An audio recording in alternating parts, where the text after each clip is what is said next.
August 11 ಇಡೀ ಪಾಕಿಸ್ತಾನ ಆತಂಕದಿಂದ ನಡುಗಿದ ದಿನ.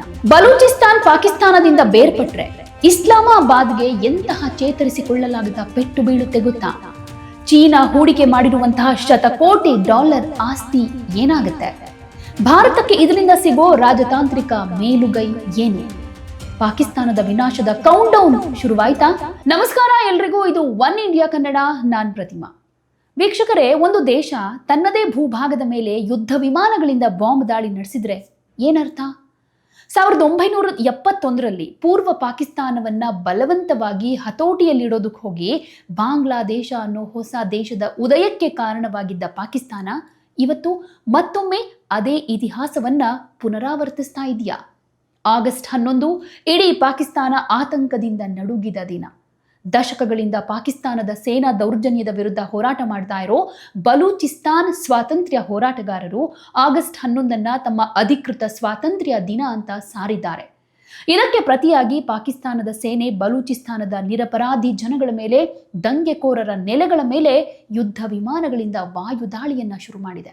ಬಲೂಚಿಸ್ತಾನ್ ಪಾಕಿಸ್ತಾನದಿಂದ ಬೇರ್ಪಟ್ರೆ ಇಸ್ಲಾಮಾಬಾದ್ಗೆ ಎಂತಹ ಚೇತರಿಸಿಕೊಳ್ಳಲಾಗದ ಪೆಟ್ಟು ಬೀಳುತ್ತೆ ಗೊತ್ತಾ? ಚೀನಾ ಹೂಡಿಕೆ ಮಾಡಿರುವಂತಹ ಶತಕೋಟಿ ಡಾಲರ್ ಆಸ್ತಿ ಏನಾಗುತ್ತೆ? ಭಾರತಕ್ಕೆ ಇದರಿಂದ ಸಿಗೋ ರಾಜತಾಂತ್ರಿಕ ಮೇಲುಗೈ ಏನು? ಪಾಕಿಸ್ತಾನದ ವಿನಾಶದ ಕೌಂಟ್ ಡೌನ್ ಶುರುವಾಯ್ತಾ? ಈ ಎಲ್ಲ ಪ್ರಶ್ನೆಗಳಿಗೆ ಒಂದಷ್ಟು ವಿಶ್ಲೇಷಣೆ ಜೊತೆಗೆ ಉತ್ತರ ಈ ವಿಡಿಯೋದಲ್ಲಿದೆ. ಮೊದಲನೇದಾಗಿ, ಬಲೂಚ್ ಜನರು ಆಗಸ್ಟ್ 11 ಯಾಕೆ ತಮ್ಮ ಸ್ವಾತಂತ್ರ್ಯ ದಿನ ಅಂತ ಆಚರಿಸ್ತಾರೆ?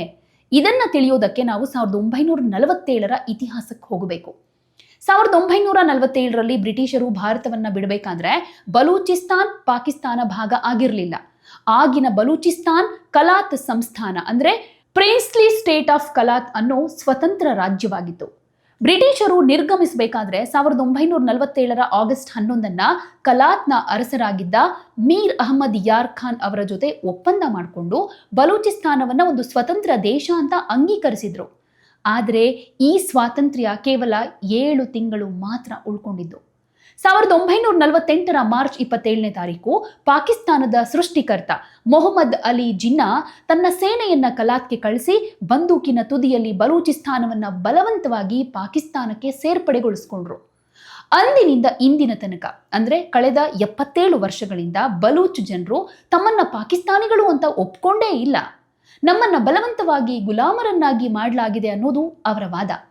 ಇದೇ ಕಾರಣಕ್ಕೆ ಆಗಸ್ಟ್ 14ರ ಪಾಕಿಸ್ತಾನದ ಸ್ವಾತಂತ್ರ್ಯ ದಿನವನ್ನ ಬಲೂಚಿಗಳು ಬ್ಲ್ಯಾಕ್ ಡೇ ಅಂತ ಆಚರಣೆ ಮಾಡಿದ್ರೆ ಆಗಸ್ಟ್ 11 ತಮ್ಮ ನೈಜ ಸ್ವಾತಂತ್ರ್ಯ ದಿನ ಅಂತ ಪರಿಗಣಿಸ್ತಾರೆ. ಬಲೂಚಿಸ್ತಾನ ಪಾಕಿಸ್ತಾನದಿಂದ ಕಂಪ್ಲೀಟ್ ಆಗಿ ಬೇರ್ಪಡೋದಕ್ಕೆ ಬಯಸ್ತಾ ಇರೋದು ಯಾಕೆ ಅನ್ನೋದಕ್ಕೆ ಒಂದಷ್ಟು ಕಾರಣ, ಅದರಲ್ಲಿ ಪ್ರಮುಖ 3 ಕಾರಣ ಅಂತ ಕೊಡೋದಾದ್ರೆ, ಬಲೂಚಿಸ್ತಾನ್ ಸಂಪನ್ಮೂಲಗಳ ಗಣಿ.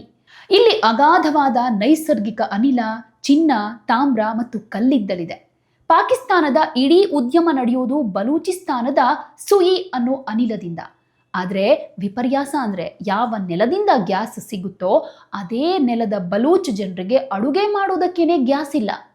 ಅವರ ಸಂಪನ್ಮೂಲವನ್ನ ಪಂಜಾಬ್ ಪ್ರಾಂತ್ಯ ದೋಚ್ತಾ ಇದೆ ಅನ್ನೋದು ಬಲೂಚಿಗಳಲ್ಲಿರೋ ಆಕ್ರೋಶ. ಇನ್ನೊಂದು ಸಿಸ್ಟಮ್ಯಾಟಿಕ್ ನರಮೇಧ ಮತ್ತು ಎನ್ಫೋರ್ಸ್ಡ್ ಡಿಸಪಿಯರೆನ್ಸ್ ಅಂತ. ಪಾಕಿಸ್ತಾನದ ಸೇನೆ ಮತ್ತು ಗುಪ್ತಚರ ಸಂಸ್ಥೆ ISI ಧ್ವನಿ ಎತ್ತುವಂತಹ ಪ್ರತಿಯೊಬ್ಬ ಬಲೂಚು ಯುವಕ, ವಿದ್ಯಾರ್ಥಿ, ಪತ್ರಕರ್ತ ಮತ್ತು ಬುದ್ಧಿಜೀವಿಯನ್ನ ಅಪಹರಿಸುತ್ತೆ. ರಾತ್ರೋರಾತ್ರಿ ಮನೆಗೆ ನುಗ್ಗಿ ಎತ್ತಾಕೊಂಡು ಹೋಗಿ ಕೊಂದು ಹಾಕಲಾಗುತ್ತೆ. ಇದನ್ನ ಕಿಡ್ನಾಪ್ ಅಂಡ್ ಡೂಂಪ್ ಪಾಲಿಸಿ ಅಂತ ಕರೀತಾರೆ. ಸಾವಿರಾರು ಬಲೂಚ್ ಮಹಿಳೆಯರು ತಮ್ಮ ಸಹೋದರರು ಹಾಗೆ ಪತಿಯರಿಗಾಗಿ ಇವತ್ತಿಗೂ ಕೂಡ ಬೀದಿಯಲ್ಲಿ ಹೋರಾಟ ಮಾಡ್ಕೊಂಡು ಬರಬೇಕಾದಂತ ಸಿಚುವೇಶನ್ ಕ್ರಿಯೇಟ್ ಆಗಿದೆ. ಪಾಕಿಸ್ತಾನ ಚೀನಾ ಪಾಕಿಸ್ತಾನ್ ಆರ್ಥಿಕ ಕಾರಿಡಾರ್ ಅನ್ನೋ ಹೆಸರಲ್ಲಿ ಬಲೂಚಿಸ್ತಾನದ ಜಮೀನುಗಳನ್ನ ಚೀನಾಗೆ ಮಾರಾಟ ಮಾಡಿದೆ. ಬಲೂಚಿಗಳ ಪರ್ಮಿಷನ್ ಇಲ್ಲದೆ ಬಂದರು ಕಟ್ಟಲಾಗ್ತಾ ಇದೆ. ನಮ್ಮ ನೆಲದಲ್ಲಿ ನಮಗೇ ಜಾಗ ಇಲ್ಲ ಅನ್ನೋ ಪರಿಸ್ಥಿತಿ ಬಂದಾಗ ಬಲೂಚ್ ಲಿಬರೇಷನ್ ಆರ್ಮಿ ಅಂತಹ ಸಂಘಟನೆಗಳು ಶಸ್ತ್ರ ಹಿಡಿದುಕೊಂಡು ಹೋರಾಟಕ್ಕಿಳಿಬೇಕಾದ ಅನಿವಾರ್ಯತೆ ಕ್ರಿಯೇಟ್ ಆಯಿತು. ಒಂದು ವೇಳೆ ಬಲೂಚಿಸ್ತಾನ್ ಸ್ವತಂತ್ರ ಆದ್ರೆ ಪಾಕಿಸ್ತಾನ ಅನ್ನೋ ದೇಶದ ಕಥೆ ಮುಗ್ದಾಗುತ್ತಾ? ಅದು ಯಾಕೆ ಗೊತ್ತಾ? ಈ ಪಾಯಿಂಟ್ಗಳನ್ನು ನಾವು ಗಮನಿಸಲೇಬೇಕು.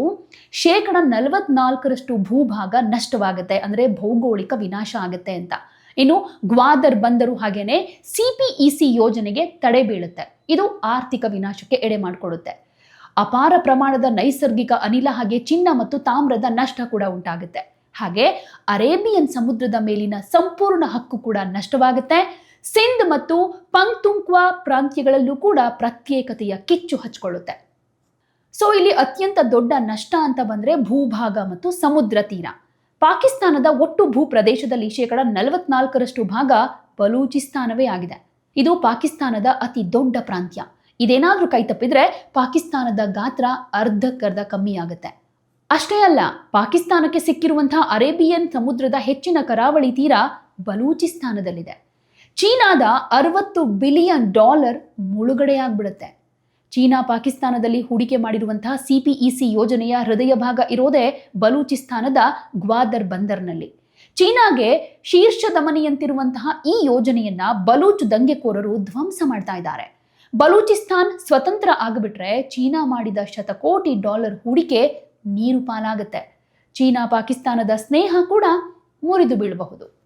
ಈ ಇಡೀ ಸನ್ನಿವೇಶದಲ್ಲಿ ಭಾರತಕ್ಕೆ ಯಾವ ರೀತಿಯಾದಂಥ ರಾಜತಾಂತ್ರಿಕ ಹಾಗೆ ಕಾರ್ಯತಂತ್ರದ ಗೆಲುವು ಲಾಭಗಳೇನು ಅಂತ ನೋಡೋದಾದ್ರೆ, ಭಾರತ ಇದನ್ನ ಯಾವ ರೀತಿ ಬಳಸ್ಕೊಳ್ಬಹುದು ಅಂತ ನೋಡೋದಾದ್ರೆ, ಇಲ್ಲಿ ಒಂದನೇದು ದ್ವಿಮುಖ ಯುದ್ಧದ ಭೀತಿಯಿಂದ ಪಾಕಿಸ್ತಾನ ಮುಕ್ತಿ ಹೊಂದುತ್ತೆ ಅಂತ. ದಶಕಗಳಿಂದ ಪಾಕಿಸ್ತಾನ ಭಾರತದ ಜಮ್ಮು ಮತ್ತು ಕಾಶ್ಮೀರದಲ್ಲಿ ಭಯೋತ್ಪಾದನೆಯನ್ನ ಪೋಷಿಸ್ತಾ ಇದೆ. ಆದರೆ ಬಲೂಚಿಸ್ತಾನ್ ಸ್ವತಂತ್ರವಾದ್ರೆ ಪಾಕಿಸ್ತಾನದ ಕಂಪ್ಲೀಟ್ ಗಮನ ಹಾಗೆ ಮಿಲಿಟರಿ ಶಕ್ತಿ ತನ್ನ ಸ್ವಂತ ಗಡಿಯನ್ನ ಉಳಿಸ್ಕೊಳ್ಳೋದಕ್ಕೆ ಸರಿಯಾಗತ್ತೆ. ಭಾರತದ ವಿರುದ್ಧ ಪ್ರಾಕ್ಸಿ ವಾರ್ ನಡೆಸೋದಕ್ಕೆ ಪಾಕಿಸ್ತಾನಕ್ಕೆ ಶಕ್ತಿಯೇ ಇಲ್ಲದಂತಾಗುತ್ತೆ. ಇನ್ನೊಂದು ಇರಾನ್ ಮತ್ತು ಚಾಬಹಾರ್ ಬಂದರಿಗೆ ನೇರ ಮಾರ್ಗ. ಭಾರತ ಇರಾನ್ನಲ್ಲಿ ಚಾಬಹಾರ್ ಬಂದರನ್ನ ಅಭಿವೃದ್ಧಿ ಪಡಿಸ್ತಾ ಇದೆ. ಸ್ವತಂತ್ರ ಬಲೂಚಿಸ್ತಾನ್ ಭಾರತಕ್ಕೆ ಅತ್ಯಂತ ಹತ್ತಿರದ ಹಾಗೆ ಸ್ನೇಹಿ ದೇಶ ಆಗಬಹುದು. ಇದರಿಂದ ಭಾರತಕ್ಕೆ ಮಧ್ಯ ಏಷ್ಯಾ ಮತ್ತು ಅಫ್ಘಾನಿಸ್ತಾನಕ್ಕೆ ಸುಲಭವಾದಂಥ ವ್ಯಾಪಾರದ ಮಾರ್ಗ ಸಿಗುತ್ತೆ. ಚೀನಾದ ಗ್ವಾದರ್ ಬಂದರಿಗೆ ಸರಿಯಾದ ಉತ್ತರವನ್ನು ಕೂಡ ಕೊಡಬಹುದು. ಹಾಗೆ ಬಲೂಚಿಸ್ತಾನ್ ಕಾರ್ಡ್ ಅನ್ನೋದು ಭಾರತದ ರಾಜತಾಂತ್ರಿಕ ಅಸ್ತ್ರವಾಗುತ್ತೆ. 2016 ಆಗಸ್ಟ್ 15 ಪ್ರಧಾನಿ ನರೇಂದ್ರ ಮೋದಿ ಅವರು ಕೆಂಪು ಕೋಟೆಯ ಭಾಷಣದಲ್ಲಿ ಬಲೂಚಿಸ್ತಾನದ ಮಾನವ ಹಕ್ಕುಗಳ ಉಲ್ಲಂಘನೆಯನ್ನ ಪ್ರಸ್ತಾಪ ಮಾಡಿದರು.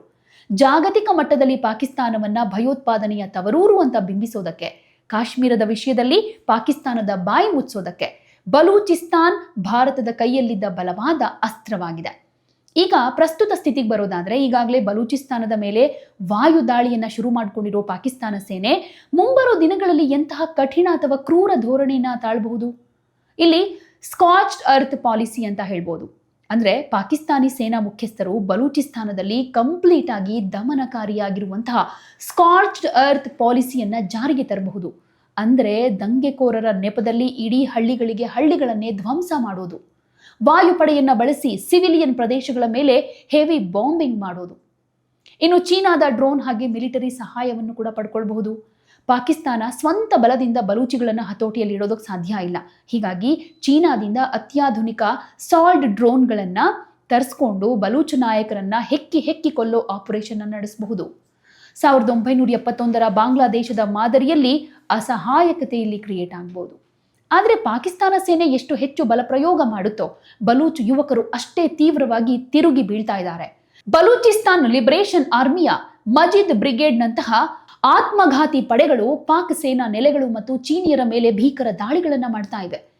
ಪಾಕಿಸ್ತಾನ ಎಷ್ಟು ವಾಯು ದಾಳಿ ಮಾಡಿದ್ರೂ ಪರ್ವತಮಯ ಪ್ರದೇಶಗಳಲ್ಲಿ ಗೆರಿಲ್ಲಾ ಯುದ್ಧ ನಡೆಸುವಂತಹ ಬಲೂಚಿಗಳನ್ನ ಸೋಲಿಸೋದು ಅಸಾಧ್ಯ. ಸೊ ಇತಿಹಾಸ ಕಲಿಸಿದ ಒಂದು ದೊಡ್ಡ ಪಾಠ ಇದೆ.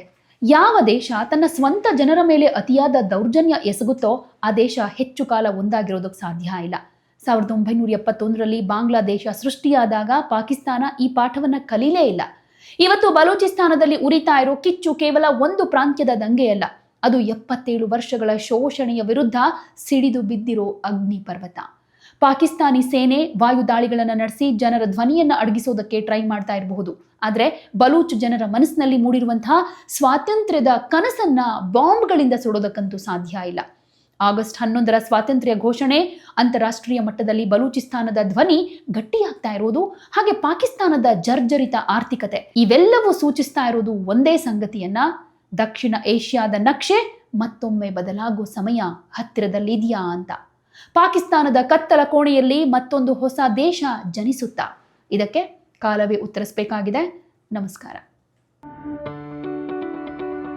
ಯಾವುದೇ ಸುದ್ದಿಯ ಅಪ್ಡೇಟ್ ಅನ್ನ ಮಿಸ್ ಮಾಡ್ಕೊಳ್ಬಾರ್ದು ಅಂದ್ರೆ ಈಗ್ಲೇ ಒನ್ ಇಂಡಿಯಾವನ್ನ ಸಬ್ಸ್ಕ್ರೈಬ್ ಮಾಡಿ. ನಿಮಗೆ ಬೇಕಾದ ಭಾಷೆಯಲ್ಲಿ ಎಲ್ಲಾ ಸುದ್ದಿ ತಿಳಿಬೇಕು ಅಂದ್ರೆ ಒನ್ ಇಂಡಿಯಾ ಆಪ್ ಅನ್ನ ಡೌನ್ಲೋಡ್ ಮಾಡ್ಕೊಳ್ಳಿ.